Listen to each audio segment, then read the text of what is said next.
नमस्कार दोस्तों, कैसे हैं आप। आइए एक बार फिर से आपका स्वागत है मेरे YouTube चैनल कॉमर्स गुरु में। पिछली बार मैंने आपको समझाया था ओवर सब्सक्रिप्शन, जो इतना कॉम्प्लिकेटेड टॉपिक था जिसको आपने बहुत आसानी से समझ लिया। आज हम पढ़ेंगे शेयर फॉरफीचर। शेयर फॉरफीचर के पहले वही कंसेप्ट को समझेंगे, उसके बाद मैं आपको टेक्निक सिखाने वाला हूँ, ट्रिक सिखाने वाला हूँ। ठीक है। शेयर फॉरफीचर भी कुछ उसी तरह का कीड़ा है जो दिमाग में घुसता ही नहीं है। एक बार अगर समझने की कोशिश करो तो आप अपनी कॉपी को रगड़ते जाओगे, लेकिन इसको सॉल्व नहीं कर पाओगे। आइए जुड़े रहिए मेरे साथ। शेयर फॉरफीचर की अकाउंटिंग कैसे होती है, बहुत ईजी अकाउंटिंग है। शेयर फॉरफीचर का मतलब होता है अगर कोई शेयर होल्डर बार बार कॉल ड्यू होने के बाद भी अगर पेमेंट नहीं कर रहा है तो कंपनी के पास राइट्स होते हैं, उसने जितना भी पैसा अब तक जमा करा दिया है उसको फॉरफिट कर लेती है, शेयर सर्टिफिकेट इशू नहीं करती है। ओहो, इट मीन्स अगर किसी बच्चे ने स्कूल में एडमिशन ले लिया है और स्कूल वालों ने उससे कहा कि भैया फीस लिया और वो नकटा फीस लेकर के नहीं आ रहा है, तो स्कूल वाले क्या करते हैं? TC transfer certificate, GATE gate, OUT out, बाहर निकलो। शेयर फॉरफीचर पढ़ने से पहले कंपनी को दो काम करने होते हैं। पहला काम तो ये कि कंपनी शेयर फॉरफिट करने से पहले शेयर होल्डर को 30 क्लियर डेज का नोटिस दे दे कि हम आपके शेयर फॉरफिट करने वाले हैं। 30 क्लियर डेज का नोटिस किसको? शेयर होल्डर को। और उसके नोटिस देने से पहले एक AGM बुलाई जाए और AGM के अंदर ऑर्डिनरी रेजोल्यूशन पास हो जाना चाहिए। ऑर्डिनरी रेजोल्यूशन पास हो जाना चाहिए। ऑर्डिनरी का मतलब जितने लोग मीटिंग में आए हैं 51% लोग इस बात के लिए एग्री कर दें कि शेयर फॉरफिट कर लो, शेयर फॉरफिट कर लो। ये है शेयर फॉरफीचर का प्रोविजन। अकाउंटिंग कैसे होगी? बहुत सिंपल है, मेरे साथ बने रहो। अकाउंटिंग कुछ इस तरीके से होगी।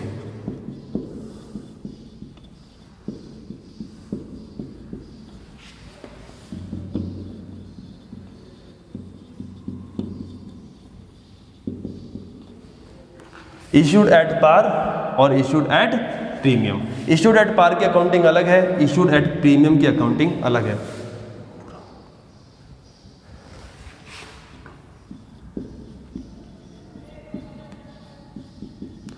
Share capital account debit to share calls account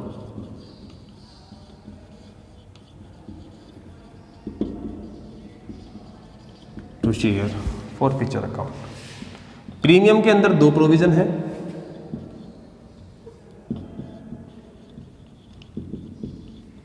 premium received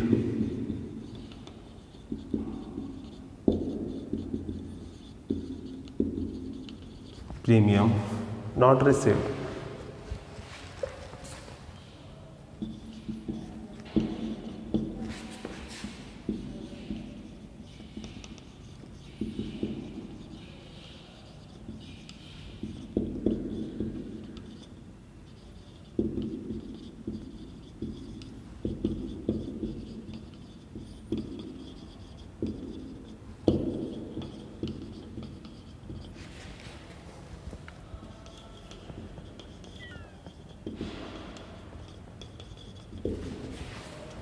clear दिख रहा है ना?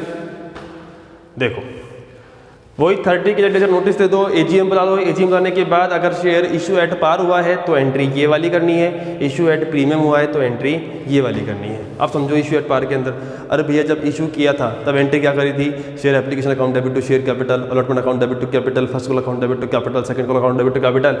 अभी अपन ने शेयर इशू ही नहीं किया है, शेयर को फॉरफिट करना है, उसका शेयर सर्टिफिकेट वापस लेना है या शेयर सर्टिफिकेट नहीं देना है, तो शेयर कैपिटल डेबिट कर दो, रिवर्स एंट्री कर दो।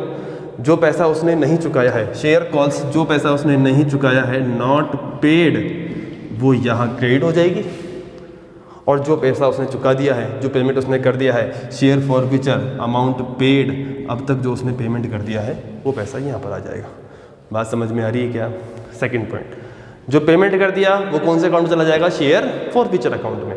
Next point, premium not received.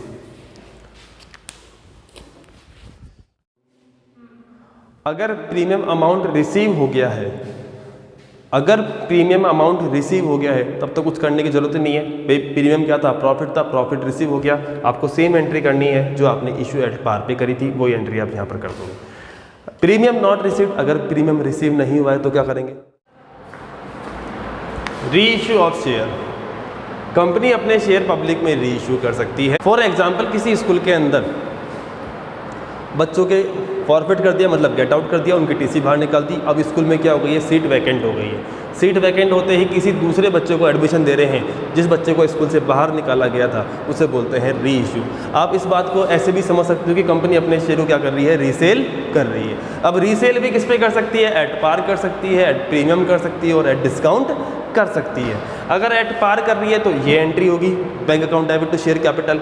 Eight premium कर रही है तो एंट्री क्या होगी? Bank account debit to share capital to security premium. और एट डिस्काउंट कर रही है तो bank account debit share forfeiture account debit to share capital, ऐसी एंट्री होगी। ठीक है, अब ध्यान से समझना कि कंपनी जब अपने शेयर को डिस्काउंट पे री इशू करती है तो शेयर फॉरफीचर अकाउंट को क्या करती है? डेबिट करती है। डिस्काउंट ऑन री issue of share account open नहीं होगा, या discount on issue share account open नहीं होगा। आप इस बात को ऐसे भी समझ सकते हो कि जो डिस्काउंट का अमाउंट है री इशू पर, वो कभी भी शेयर फॉरफीचर अकाउंट से ज़्यादा नहीं होगा, वो कभी भी शेयर फॉरफीचर अकाउंट से ज़्यादा नहीं होगा। Point is clear? ठीक है, अब एक बात और ध्यान रखना, जैसे ही कंपनी ने अपने शेयर पब्लिक में री इशू किए हैं तो जो शेयर फॉरफीचर अकाउंट का जो बैलेंस है वो कहाँ ट्रांसफ़र होगा? कैपिटल रिजर्व में। शेयर फॉरफीचर अकाउंट का जो बैलेंस है वो कहाँ ट्रांसफ़र होगा? कैपिटल रिजर्व में। इसका भी स्क्रीनशॉट ले लो फटाफट से। लास्ट पॉइंट है कंपनी अकाउंट्स का शेयर फॉरफीचर अकाउंट। मैंने आपको बताया था कि जब कंपनी अपने शेयर्स का या डिफ़ॉल्टर्स के शेयर का जब फॉरफीचर कर लेती है तो फॉरफीचर करने के बाद जब री इशू करती है तो री इशू करने के बाद शेयर फॉरफीचर के बैलेंस को कहाँ ट्रांसफ़र करना होता है?